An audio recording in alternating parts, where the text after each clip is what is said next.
قالوا انما نحن مستهزئون، انہوں نے صحابہ کا مذاق اڑایا، اللہ نے کیا جواب دیا؟ اللہ یستہزئ بہم، اللہ تعالیٰ ان کا مذاق اڑاتا ہے۔ آج صحابہ کے بارے میں جو مرضی زبان درازی کرو، ایک بدبخت یارہ پرچے ہوئے نام کا علوی اٹھا، کہنے لگا نفس علی نفس رسول ہے، کہنے لگا نفس علی نفس اللہ ہے۔ میرے بھائیوں، یہ کیسی کیسی گستاخیاں کرتے ہیں، آپ نے کبھی سوچا نہیں، اور سامنے بیٹھنے والے واہ واہ کر رہے ہوتے ہیں، اور ہم اگر کہتے ہیں ان کی زبانوں کو لگام دو، یہ فرقہ وریت ہے۔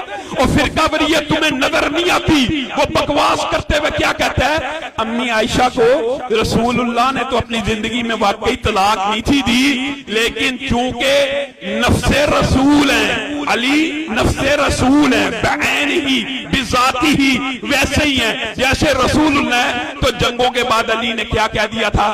کیا کہا تھا امی عائشہ کو کہ عائشہ میں نے تجھے طلاق دی، شادی اور نکاح رسول اللہ سے ہوا، طلاق علی نے دی، کس بنیاد کے اوپر؟ نفس رسول کہہ کے۔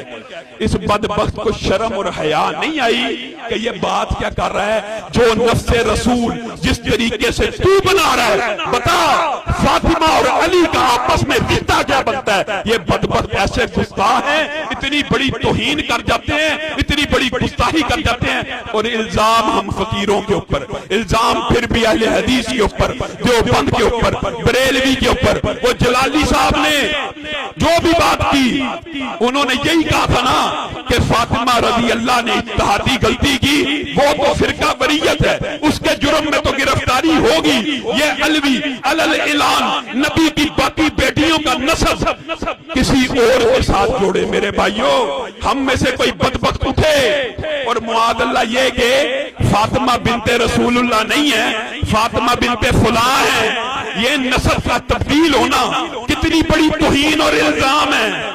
یہ تو توہین اور الزام ہے، لیکن نبی کی باقی بیٹیوں کا نسب یہ بدبخت جس کے ساتھ مرضی جوڑے، یہ توہین نہیں ہے۔ اسی لیے تحفظ بنیاد اسلام بل کے اوپر ان کو تحفظات ہیں۔ تحفظ بنیاد اسلام بل پیش ہوگا، منظور ہوگا تو ان کی گستاخیاں بند ہوں گی۔ آئیے، ہمارے سے خطرہ ہے کس چیز کا؟ فرقہ وارانہ گفتگو کریں گے، توہین کریں گے؟ جائیے ایک ذمہ دار سٹیج کے اوپر بیٹھ کے اپنے کبار علماء اور اکابر علماء کی موجودگی میں یہ بات کہتا ہوں، فرقہ وریت کا حل ادارے بھی نوٹ کر لے، انتظامیہ بھی نوٹ کر لے، حکومت بھی نوٹ کر لے۔ اٹھائیے، ابو بکر سے لے کے امیر معاویہ تک کوئی کسی صحابی کی گستاخی کرے، اس کی زبان کو کاٹ ڈالا جائے، اور اہل بیت میں سے علی سے لے کے حسن و حسین تک کوئی کسی کی گستاخی کرے، اس کی بھی زبان کو کاٹ ڈالا۔ شان صحابہ